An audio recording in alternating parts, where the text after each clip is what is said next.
Seja Deus gracioso para conosco e nos abençoe. Que bela mensagem cantada agora pelo coro. A história desse hino é tão bonita e a sua letra, e como o Coro Boas Novas cantou, nos arrepiou aqui, mas também nos encheu o coração de graça, porque o coro cantou uma grande verdade.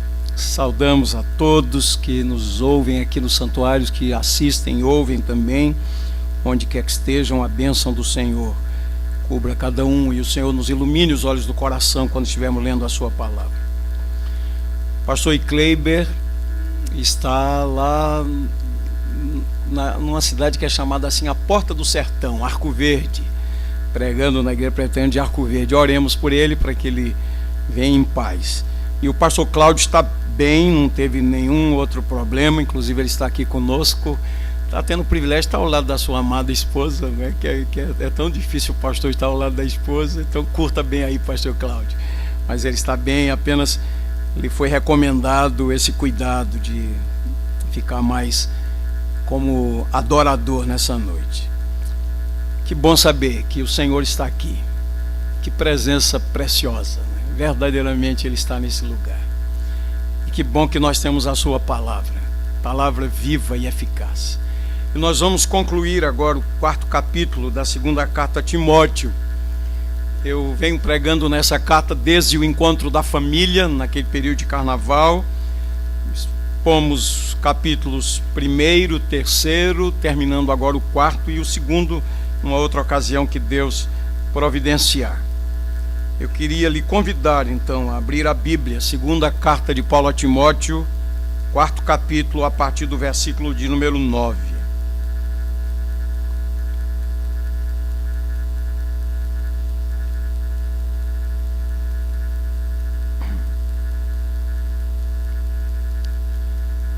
Aqui está o apóstolo escrevendo para o seu filho na fé, seu amigo, companheiro, cooperador Timóteo, dizendo assim: procura vir ter comigo depressa, porque Demas, tendo amado o presente século, me abandonou e se foi para Tessalônica. Crescente foi para a Galácia, Tito para a Dalmácia. Somente Lucas está comigo. Toma contigo Marcos e traze-o, pois me é útil para o ministério. Quanto a Tíquico, mandei-o até Éfeso. Quando vieres, traze a capa que deixei em Troade, em casa de Carpo, bem como os livros, especialmente os pergaminhos. Alexandre, o latoeiro, causou-me muitos males. O Senhor lhe dará paga segundo as suas obras. Tu guarda-te também dele, porque resistiu fortemente às nossas palavras. Na minha primeira defesa ninguém foi a meu favor, antes todos me abandonaram. Que isto não lhe seja posto em conta. Mas o Senhor me assistiu e me revestiu de forças, para que por meu intermédio a pregação fosse plenamente cumprida e todos os gentios a ouvissem. E fui libertado da boca do leão. O Senhor me livrará também de toda obra maligna e me levará salvo para o seu reino celestial. A Ele glória pelos séculos dos séculos. Amém. Parte final. Saúda Prisca e Áquila e a casa de Onesíforo. Erasto ficou em Corinto. Quanto a Trófimo, deixei-o doente em Mileto. Apressa-te a vir antes do inverno. Eubulo te envia saudações, o mesmo fazem Prudente, Lino, Cláudia e os irmãos todos. O Senhor seja com teu espírito, a graça seja convosco. Amém. Mais uma vez vamos orar. Obrigado, Senhor, por essa palavra tão tocante, tão do coração do apóstolo que escreveu pelo teu Espírito Santo. Como a tua palavra é rica, é viva, nós queremos rogar que nos ilumines os olhos do coração, que nos ensines, que o teu Espírito Santo, o Espírito da verdade, nos guie para toda a verdade. Que o Senhor aqueça o nosso coração e nos visite aqui graciosamente. O Senhor abençoe aqueles que estão aqui no santuário, os que nos assistem, que eles estão convalescendo. Ó Deus, rogamos tua bênção sobre o pastor Kleiber, quando retornar de Arco Verde, que ele venha na tua paz. Pastor Cláudio, que o Senhor continue abençoando o teu filho, dando-lhe da graça. A nossa irmã Ana Ruth, que já deixou o hospital, que o Senhor abençoe plenamente a vida da tua filha, e a quantos estão precisando de uma graça especial da parte do Senhor. Glorifica o teu nome aqui no nosso meio. É a nossa oração no nome de Jesus. Amém. Eu não sei quantos leram o livro A Menina que Roubava Livros ou assistiram ao filme. O filme é bastante tocante, é muito comovente, e período de guerra, escassez, muito sofrimento, perdas, separações, muito dolorido. Quando eu assisti ao filme, a pessoa que estava comigo fez o seguinte comentário, né? Porque algumas cenas do filme mostram crianças brincando com coisas na rua, com coisas simples, né? E a pessoa comentou assim: em tempo de guerra, as pessoas se contentam com pouquíssimas coisas, né? Poucas coisas. E elas estão agradecidas, elas estão contentes, né?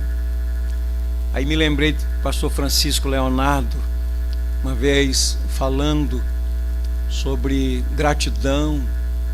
Ele deu o exemplo da sua esposa, Dona Margarida, que passou pela guerra, e ele disse: olha, ela é capaz de agradecer a Deus por um grão de arroz. Agradecer a Deus. Queridos, às vezes a gente se percebe tão ingrato, nunca satisfeito, sempre querendo mais, sem dar graças. O homem que escreveu essas palavras que foram lidas agora disse, numa ocasião, escrevendo aos Filipenses, agradecendo àquela igreja querida pelos donativos enviados. E o apóstolo Paulo diz à igreja: meus irmãos, estou dizendo essas coisas não por causa dos donativos, porque eu aprendi a viver contente em toda e qualquer situação. Tanto sei ser honrado como humilhado. Tenho a experiência da fartura e da escassez. Tudo posso naquele que me fortalece. Mas ele chega a dizer: o que me importa mesmo é que aumente o fruto do vosso crédito perante o Senhor Deus. Que aquilo que vocês fizeram chegue ao Senhor como aroma suave. Gratidão. Quando estava estudando esse texto, orando, pedindo sabedoria para ministrar, estava concentrado, entre outras coisas, nos pedidos que Paulo fez a Timóteo. É um dos pontos da mensagem dessa noite. Ele pediu coisas tão simples, mas que foram tão importantes e eram tão importantes para ele naquela ocasião. Vamos então olhar aqui para o texto. É interessante perceber, queridos, à luz desse quarto capítulo, e não só do quarto, mas dos outros também, que o apóstolo Paulo não apenas exortou Timóteo a pregar o evangelho. Ele começa esse capítulo 4 dizendo exatamente isso: conjuro-te perante Deus e Cristo Jesus, que há de julgar vivos e mortos pela manifestação e pelo seu reino. Prega a palavra, insta, quer seja oportuno, quer não, corrige, repreende, exorta com toda longanimidade e doutrina. Hoje pela manhã nós falamos acerca de alguns incentivos para esse trabalho, para esse ministério. E Paulo tinha autoridade, porque pela graça de Deus, durante cerca de 30 anos, ele pregou a palavra de Deus com fidelidade. Ele aproveitou as oportunidades. Ele se considerava um devedor. Escrevendo aos Coríntios, primeira carta, no 9º capítulo, ele diz: ai de mim, se não pregar o evangelho. Ele se considerava um devedor. E Deus lhe abriu portas. Ele evangelizou pessoas que eram da casa do imperador, os guardas pretorianos, e gente que morava na casa de César, que era Nero na ocasião de Paulo. gente que morava lá se converteu. Ele termina a carta aos Filipenses dizendo: os santos vos saúdam, especialmente os da casa de César. E como vimos pela manhã, no ocaso de sua vida, ele disse: combati o bom combate, completei a carreira e guardei a fé. Já agora a coroa da justiça me está reservada, a qual o Senhor, reto juiz, me dará naquele dia, e não somente a mim, mas a todos quantos amam a sua vinda. E é interessante, queridos, no texto que lemos, que eu considero um dos mais tocantes da palavra de Deus. O apóstolo Paulo se apresenta aqui, na sua plena humanidade, na sua fragilidade. A gente tende a pensar que determinadas pessoas são super-homens. Super-homem, só na ficção. Hoje à noite lemos um texto que fala da nossa estrutura, que Deus bem conhece, que somos pó.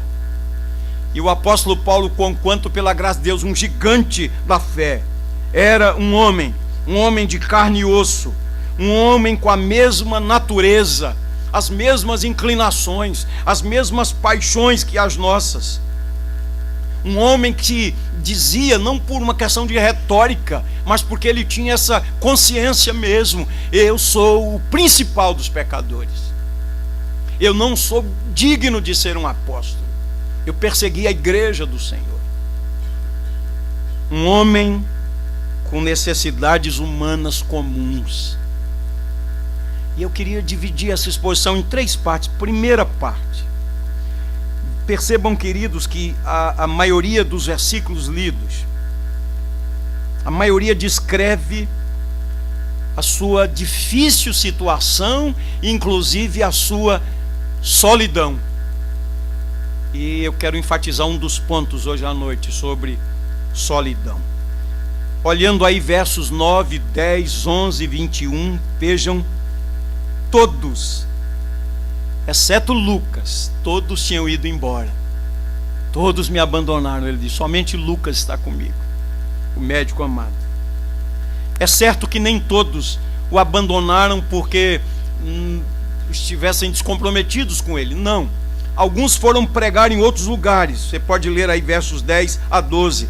Crescente foi para a Galácia, Tito viajou para a Dalmácia, Tíquico foi para Éfeso. E agora, na prisão, às portas do martírio, Paulo seria decapitado. Ele, como humano que era, sentia a falta desses companheiros cristãos, desses amigos, esses homens de Deus. Ele sentia a falta deles. Agora, o texto diz também que outros abandonaram Paulo na hora de sua aflição. O verso 10 fala de Demas, tendo amado o presente século, tinha abandonado o apóstolo e ido para Tessalônica. O verso 16 diz: na minha primeira defesa, ninguém foi a meu favor, antes todos me abandonaram. Mas talvez o que estivesse doendo muito naquela ocasião foi a deserção de Demas. Quando a gente lê Colossenses 4,14, Filemon, versículo 24, a gente percebe que Demas foi um cooperador, um colaborador, um companheiro, pregou o evangelho com Paulo. Então, sem dúvida nenhuma que essa era a maior dor, uma deserção, um ex-companheiro, um co-obreiro, um cooperador. Demas abandonou o apóstolo Paulo numa situação precária. A Bíblia diz o quê? Em todo tempo ama o amigo, e na angústia se faz o irmão. Você sabe muito bem, querido, querida, você sabe disso, não vou dizer nenhuma novidade. Você sabe quem são seus amigos, é na hora da dor, é na hora da prova, não é na hora da fartura. Na hora da fartura é fácil ter amigos, né? Mas é na hora do cadinho, é na hora da queda, é na hora da aflição, na hora do sofrimento. Quando a pessoa não pode receber nada de você, É nessa hora que a gente conhece os amigos. Demas abandonara Paulo naquela hora crítica, mas o que doía no coração de Paulo, volto a dizer, pior do que Demas ter abandonado o apóstolo, é que ele abandonou a fé. Ele amou o presente século. Essa foi a maior dor. O apóstolo João escreveu em suas cartas: não tenho maior alegria do que esta, a de ouvir que os meus filhos andam na verdade. Se essa era a grande alegria com relação aos seus filhos, você pode imaginar qual seria a sua grande tristeza. Essa foi uma decisão infeliz da parte de Demas. A ideia do que Paulo está dizendo aqui é que o mundo se tornou atraente para Demas. Quando nós olhamos para Paulo e para Demas, Paulo estava para ser martirizado, decapitado. Mas se a gente for pesar mesmo na perspectiva divina, um homem que está às portas da morte, do martírio, está para ser decapitado, e um homem que abandonou a fé por ter preferido amar o presente século, eu posso lhe dizer que a tragédia maior é a de Demas. Pode crer. A situação mais grave e mais crítica é a de Demas. A Bíblia não nos fala mais a respeito de Demas. Nós não sabemos se foi uma queda temporária, se depois ele se arrependeu, se ele voltou. Na verdade, queridos, o que está bem claro na Bíblia, são palavras do nosso amado Senhor Jesus Cristo: aqueles que apostatam da fé, que negam a Jesus, que abandonam a fé, ouvirão palavras contundentes do Senhor: apartai-vos de mim, vós os que praticais a iniquidade. Essa era uma dor que estava aí pulsando no coração de Paulo. Demas tinha amado o presente século. No 2º capítulo, no verso 4, o apóstolo Paulo, falando a Timóteo e falando a respeito do ministério, da dedicação ao ministério, diz assim: nenhum soldado em serviço se envolve em negócios desta vida, porque o seu objetivo é satisfazer aquele que arregimentou. Demas preferiu amar o mundo a continuar amando o seu Senhor. É um alerta para todos nós, queridos. Todos nós somos susceptíveis à queda e precisamos ser guardados pelo Senhor. Ainda nesse ponto, queridos, o apóstolo fala que também havia sofrido oposição da parte de um Alexandre, que é chamado na versão convencional de o latoeiro. A NVI traz o ferreiro. Na verdade, um latoeiro, um ferreiro, era um artífice em bronze. Há uma outra versão também que fala de funileiro. Era alguém que trabalhava nessa atividade. Agora, vejam, quando Paulo fala a respeito de Alexandre, versos 14 e 15, é muito interessante isso. Paulo não levava essa questão para o lado pessoal. Paulo não está ali num canto, remoendo, murmurando, reclamando. Ele não está levando para o lado pessoal. Sua questão era com a verdade. O que ele está dizendo aqui é que Alexandre havia resistido fortemente à palavra que Paulo pregava. Tanto que Paulo faz um alerta a Timóteo: cuidado com ele, porque realmente era uma pessoa rebelde, que não queria ouvir a palavra de Deus. E Paulo diz aqui: causou-me muitos males, sem entrar em detalhe.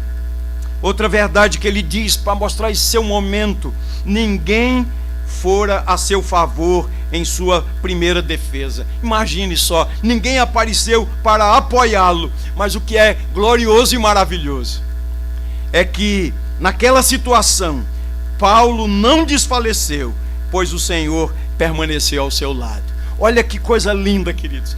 Paulo ele não está lá no cantinho assim, murmurando, reclamando da vida, praticando autocomiseração. Não, ele está abrindo o coração, falando da realidade. Ele é um ser humano, ele sente falta das pessoas, de comunhão. Ele sabe o que significa alguém resistir à verdade. Ele sabe a dor de alguém negar a fé, preferir amar ao mundo. Ele sabe o que significa ser inocente e estar perante um tribunal e ninguém se apresentar a seu favor, ninguém, nenhuma voz. Mas ele podia dizer para a glória do Senhor: mas o Senhor me assistiu. Glória a Deus por isso, queridos. O Senhor me assistiu, o Senhor esteve ao meu lado, o Senhor me deu forças. E sabe o que aconteceu?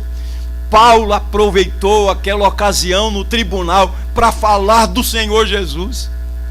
Queridos, que homem de Deus, pela graça de Deus, o Senhor me assistiu, me revestiu de forças, para que por meu intermédio a pregação fosse plenamente cumprida e todos os gentios a ouvissem, e fui libertado da boca do leão. É interessante, Paulo tem essa consciência. Os dias de minha vida estão nas mãos de Deus. Eu não sei quantos são os dias de minha vida. Eu sei que há lutas, há sofrimentos, o mar se revolta. Mas ele tinha uma convicção: o Senhor está comigo. O Senhor está presente. O Senhor está ao meu lado. O Senhor verdadeiramente é refúgio no dia da angústia, fortaleza no dia da tribulação. Por isso o salmista, que conhecia essa realidade, podia dizer: o Senhor é a minha luz, a quem temerei? O Senhor é a fortaleza da minha vida. Quando malfeitores me sobrevêm, meus inimigos, eles é que tropeçam e caem. Ainda que um exército se acampe contra mim, não se atemorizará o meu coração. Olha que coisa maravilhosa. Eu, quando falo do Salmo 27, gosto sempre de chamar a atenção para esse aspecto aqui. O nosso presbítero Wilson falou tanto carinho de seus pais, a instrução que recebeu. Josimar aqui do meu lado estava falando também, lembrando quando o Wilson estava contando a experiência do dízimo, aprendendo das mínimas coisas, que é muito bom. Josimar estava dizendo que aprendeu assim a separar o dinheiro mais novinho para a oferta, né? Acho que todos nós fomos criados assim no Evangelho, aprendemos essas lições, né? O que eu quero chamar a atenção é o seguinte: que cada um de nós aqui tem certamente lembranças carinhosas de nossos pais e gratidão e tudo mais. E nós sabemos muito bem que numa família absolutamente normal, os pais seriam as últimas pessoas que nos abandonariam. Não é verdade? A palavra de Deus faz inclusive essas analogias. Acaso pode uma mãe esquecer do filho que ainda mama, de sorte que não venha a se lembrar dele? É possível, queridos. Mas o Senhor diz: mas ainda que esta viesse a esquecer dele, eu todavia não me esquecerei de ti. Olha que coisa linda. Mas para eu não falar somente das mães, falar dos pais também. Jesus disse: qual é o pai que, se o filho lhe pedir um pão, lhe dará uma pedra? Lhe pedir um ovo, lhe dará uma serpente, um escorpião? E Jesus disse: ora, se vós que sois maus sabeis dar boas dádivas aos vossos filhos, quanto mais o vosso Pai que está nos céus. E no Salmo 27 há um versículo que eu considero tão precioso, que diz: se meu pai e minha mãe me desampararem, o Senhor me acolherá. Então, descanse, querido, querida. Uma certeza absoluta você terá: o Senhor não abandona os seus filhos. Que promessa linda, né? Eu gosto muito daquele texto de Hebreus 13, o Senhor dizendo: de maneira alguma te deixarei, nunca, jamais te abandonarei. E o apóstolo foi fortalecido no Senhor. Então, o primeiro ponto é esse: a situação difícil na prisão. Ele faz um levantamento do que estava acontecendo. Segundo ponto: Paulo, em sua solidão, fez apenas 3 pedidos. Olha, que isso me tocou demais quando eu estava estudando o texto, tão conhecido, mas Paulo faz somente 3 pedidos na sua plena humanidade. Primeiro pedido: pessoas que lhe fizessem companhia. Lembram-se de João Marcos? João Marcos, moço crente, piedoso. Fico sempre imaginando João Marcos, aquele jovem que é da igreja e é comprometido. Moço distinto, moço educado, ele fala com as irmãs mais idosas, ele participa das reuniões de oração, ele é um filho bom, é um moço de Deus. E esse moço fica tão entusiasmado quando conhece Paulo, o apóstolo, quando conhece Barnabé, aquele homem tão doce, que era seu parente. Ele fica impressionado com a obra missionária. Quem de nós, especialmente os que fomos criados no Evangelho, que ouvíamos histórias sobre os missionários, não éramos tocados também? Quem, sendo um dia que um dia já foi jovem, não disse assim: eu quero ser missionário na África? Porque no meu tempo de criança, de adolescente, sempre a gente ouvia falar sobre missionários na África. E era um sonho de muita gente ir para a África. João Marcos foi também acompanhar os missionários. Mas ainda era verdinho, era novinho. Nas primeiras dificuldades, quem sabe a Bíblia não diz, a saudade de casa ou as dificuldades, João Marcos desistiu ainda lá no início da viagem, voltou para casa. Isso foi na primeira viagem. Na segunda viagem, quem sabe já aconselhado e mais fortalecido, agora eu vou para valer, queria ir, mas aí Paulo disse: não, João Marcos não vai não. Aí Barnabé vai, não vai, vai. Uma forte discussão entre eles. Tanto é que eles se separaram. Paulo foi com Silas, depois com Timóteo, e Barnabé levou João Marcos, e Barnabé foi para a sua terra.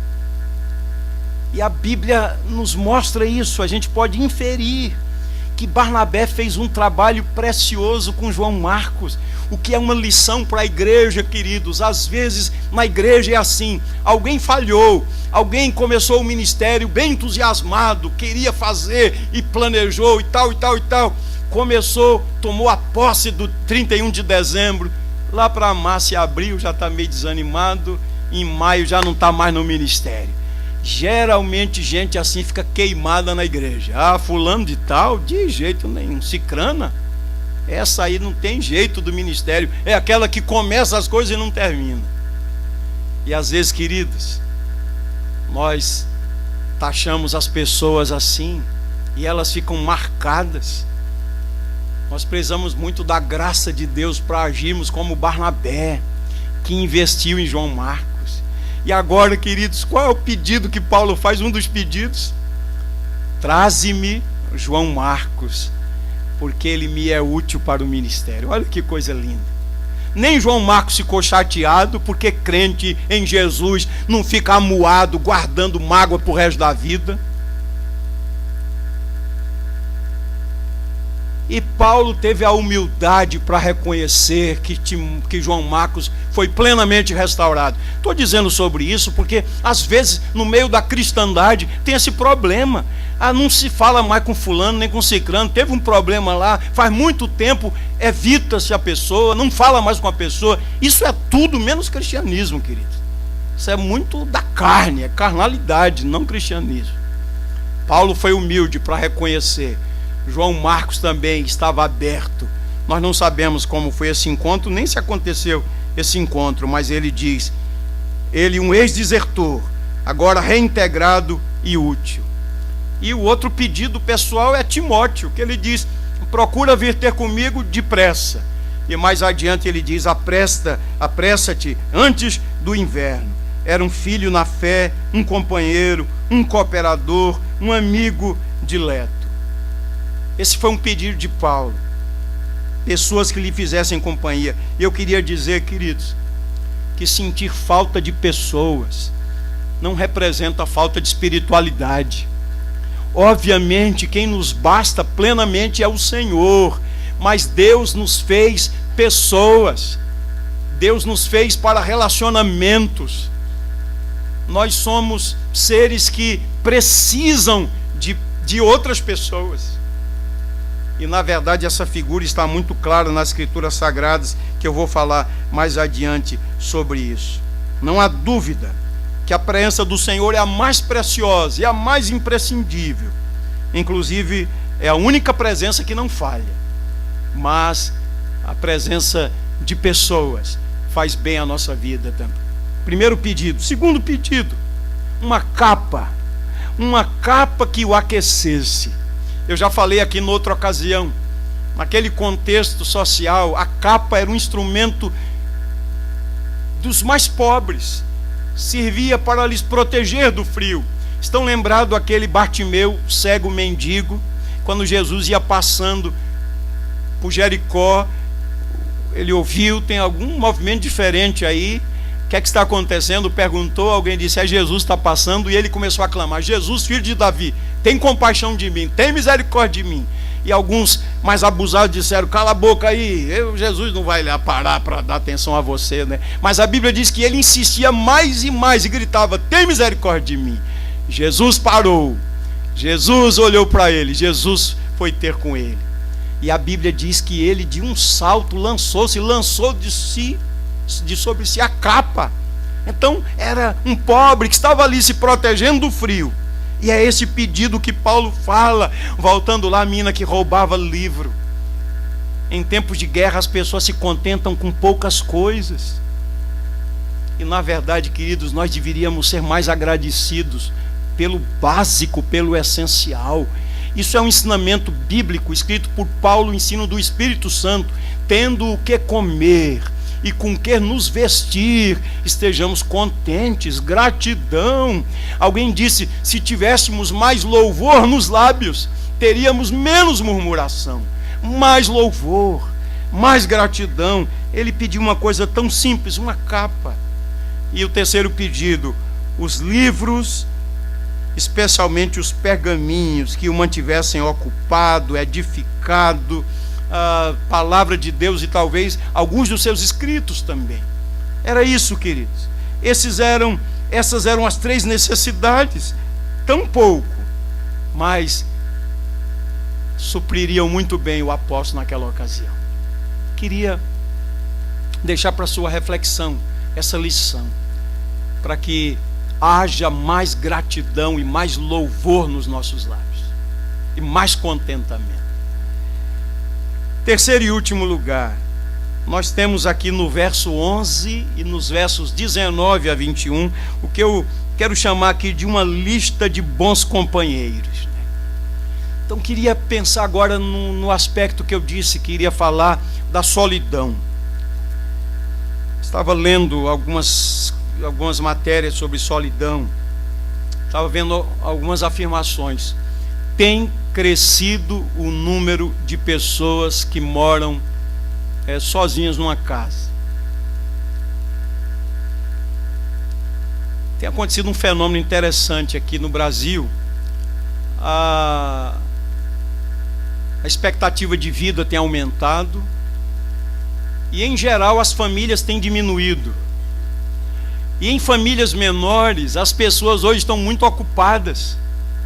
Você já parou para pensar que houve um tempo quando alguém tinha uma graduação, estava bem encaminhado para o mercado de trabalho. Hoje, preciso mais de uma graduação, às vezes, dependendo da área, uma pós-graduação, um mestrado, um doutorado, uma especialização. Você sabe disso. Houve um tempo quando as mulheres não trabalhavam fora de casa. E hoje elas trabalham fora de casa. São essas heroínas, né, de 3 turnos, porque trabalham fora de casa e trabalham em casa também. E as pessoas não têm tempo. Os nossos queridos estão envelhecendo. E os filhos estão ocupados. Eles não têm tempo. Solidão. Agora a gente sabe que solidão não é simplesmente consequência da ausência de pessoas. Há solidão também em meio a uma multidão. A solidão não depende do número de pessoas que estão com a gente em determinado lugar, mas do tipo de relacionamento que a gente tem com as pessoas. A gente pode estar numa igreja grande e sentir solidão. porque os relacionamentos são superficiais. Obviamente que há quem tente, muita gente está fazendo isso, né? Que tente combater a solidão nas redes sociais. Mas honestamente não é a mesma coisa, né? É curtir aqui, uma curtir ali, coisa toda, um pequeno comentário e só, né? E quando você desliga o seu equipamento, e aí? Estava pensando aqui na palavra de Deus, por exemplo, o Senhor diz, palavras do Senhor, não é bom que o homem esteja só. Quando a gente lê, por exemplo, 1 Coríntios 1,9, 1 de João 1,7, nós somos chamados para a comunhão com o Senhor e uns com os outros. Hebreus, capítulo 3, Hebreus capítulo 10, especialmente o capítulo 10, diz que nós precisamos dos nossos irmãos para nos estimularmos à prática do amor, das boas obras e para sermos fortalecidos no que diz respeito à esperança.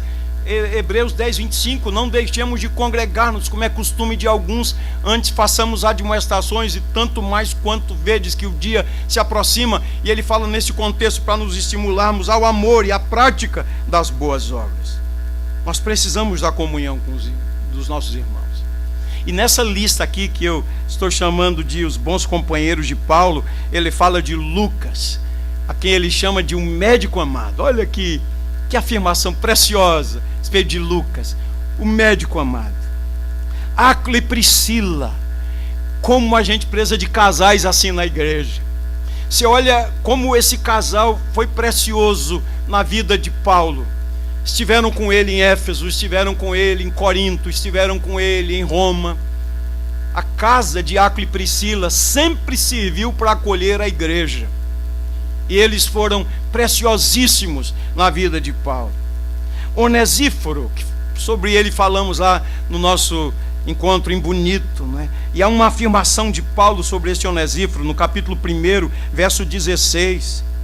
Por exemplo, 15 diz assim: estais ciente de que todos os da Ásia me abandonaram, dentre eles cito Fígelo e Hermógenes. Conceda o Senhor misericórdia à casa de Onesíforo, porque muitas vezes me deu ânimo e nunca se envergonhou das minhas algemas.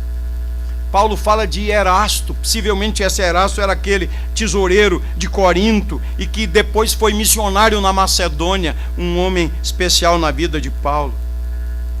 Trófimo, que era de Éfeso, que foi companheiro na 3ª viagem missionária, agora estava doente em Mileto. E ele cita aqui alguns cristãos de Roma, porque você pode dizer, Paulo não entrou em contradição aqui, ele diz, somente Lucas está comigo, e ele termina lá nas saudações, dizendo, Eúbulo te envia saudações, o mesmo fazem Prudente, Lino, Cláudio e os irmãos todos. Na verdade, é muito certo que esses irmãos eram membros da igreja em Roma, e tinham assistido ao apóstolo Paulo. Naquela ocasião ele estava sem ninguém, somente Lucas, mas ele tinha esses irmãos. E eu fiquei pensando aqui com esse texto, como é bom em uma cidade ter uma igreja de membros que são fraternos, uma igreja sensível, uma igreja operosa, uma igreja que não se fecha dentro do seu reduto, mas que tem uma visão ampla, uma igreja que se torna bênção na cidade onde ela está plantada, bênção para outros irmãos também. Queridos, concluindo, Paulo não tem outra maneira de terminar essas palavras antes da sua saudação, para dar um testemunho aqui da segurança e da certeza. Olha que preciosidade esse verso 18. Ele diz, o Senhor me livrará de toda obra maligna e me levará salvo para o seu reino celestial.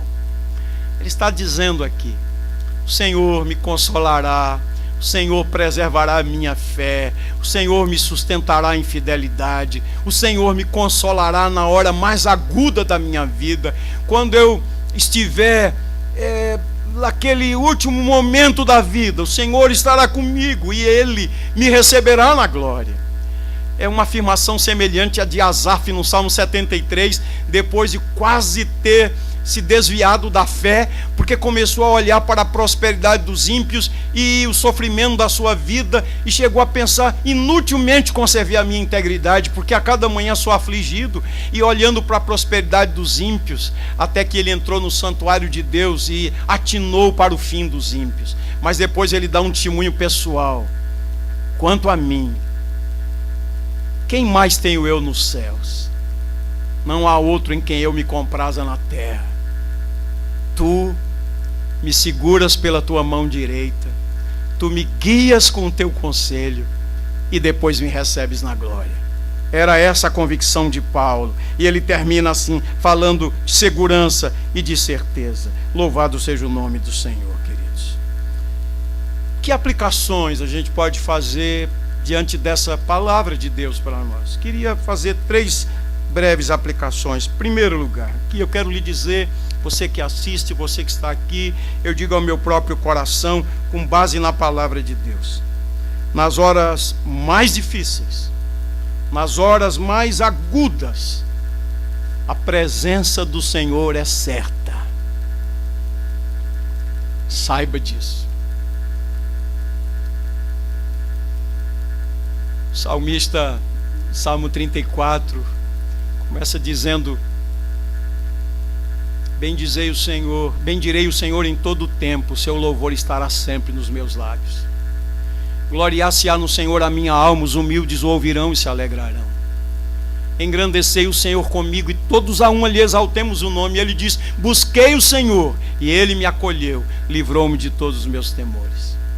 Contemplai e sereis iluminados, os vossos rostos jamais sofrerão vexame. Clamou esse aflito, e o Senhor o ouviu e o livrou de todas as suas tribulações. O anjo do Senhor acampa-se ao redor dos que o temem e os livra. Mais adiante ele diz: os olhos do Senhor repousam sobre os justos, os seus ouvidos estão atentos ao seu clamor. Clamam os justos e o Senhor os escuta. E diz lá na parte final do Salmo: muitas são as aflições do justo, mas o Senhor de todas o livra. Então, quando o mar se revoltar, a gente pode dizer: mestre, o mar se revolta, as ondas nos dão pavor. E a palavra que vai ressoar no nosso coração: sossegai, sossegai. Tenha certeza disso, a presença do Senhor.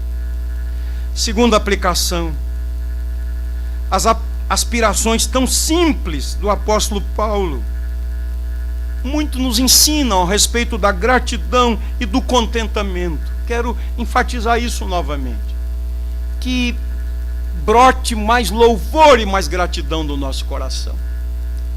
O Evangelho não ensina ninguém a se acomodar, não é isso. Se você pode prosperar, pode melhorar de vida, não tem nada errado nessas coisas. Se Deus prosperou você, louvado seja o nome de Deus. Mas se Deus não prosperou você, bendito seja o nome do Senhor também.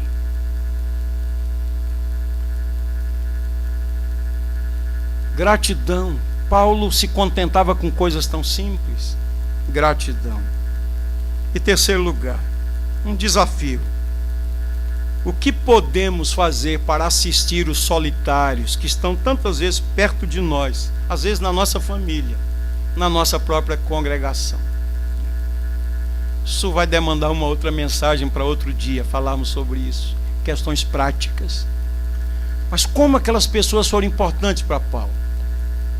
Vejam uma palavra de alguém que o confortou.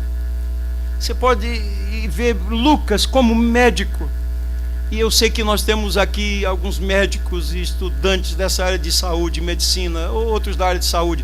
A gente que faz visita no hospital, a gente percebe o quanto é importante um profissional de saúde, que ele não apenas tenha o saber, mas que ele saiba lidar com as pessoas.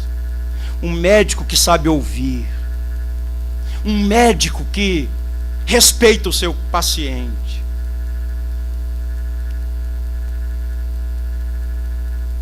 Um enfermeiro, uma enfermeira. Às vezes uma pessoa passa dias e dias e dias no hospital. Eu, quando faço visitas em UTIs, geralmente eu Eu sempre dou prioridade, obviamente, é dever meu da família, porque o tempo é tão curtinho. Prefiro às vezes ficar ali fora, orar com a família, deixar. Mas às vezes tem gente que fica na UTI, tem 3 visitas diárias. É pouco tempo. Às vezes tem uma intercorrência, atrasa, às vezes é cancelada a visita. Tem gente que sai de longe para fazer uma visita. Como é importante um médico, plantonista, o enfermeiro, o assistente, alguém que está ali, tratar bem a família, porque você tem um ente querido sofrendo, você tem um ente querido que está ali naquela condição. Como é importante isso, mas também o que é que a gente pode fazer enquanto igreja? Aqueles que estão na solidão também. Nós vivemos nessa cultura que alguém chamou de individualismo narcisista. Eu só me interesso por minhas coisas, são meus interesses, minhas coisas. Eu não quero sacrificar nada meu em favor de ninguém. Sacrificar meu lazer, meu descanso, minha leitura, minha rede social para assistir alguém, nada disso. Isso faz parte desse mundo decaído. Mas não é esse o ensinamento do Evangelho do Senhor Jesus. Você pode imaginar aquelas pessoas que assistiram o apóstolo Paulo naquele momento tão difícil, como foram preciosas. Os nomes de alguns deles estão aqui. Mas acima de tudo, o que é mais importante, seus nomes estão no livro da vida. Então, leve essas reflexões no seu coração. Eu quero fazer o mesmo também na minha vida. E que Deus seja glorificado no nosso viver. Aleluia. Amém.